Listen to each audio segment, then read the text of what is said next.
நடுக்கடல்ல தீப்பிடிச்சு எரிஞ்ச பர்படாஸ் நாட்டு கப்பலை மீட்கும் முயற்சியில INS கொல்கத்தா போர்க்கப்பல் ஈடுபட்டு 21 நபர்களை அங்கிருந்து பத்திரமா மீட்டிருந்திருக்காங்க. கப்பல் இருந்தவங்களை மீட்டதுல இந்தியாவினுடைய பங்கு மிகப்பெரியதா பார்க்கப்படுது. வாங்க இதை பத்தி விரிவா இந்த வீடியோல பார்க்கலாம்.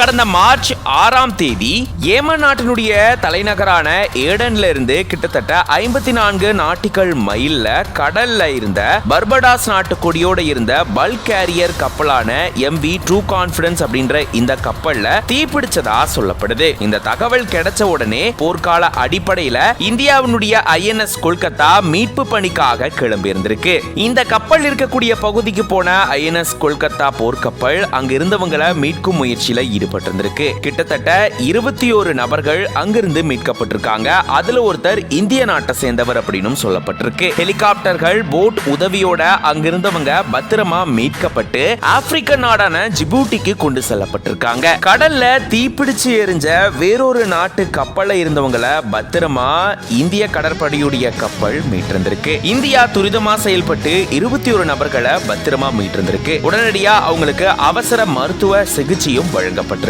இது பத்தின உங்களோட கருத்துக்களை கமெண்ட்ஸ்ல சொல்லுங்க.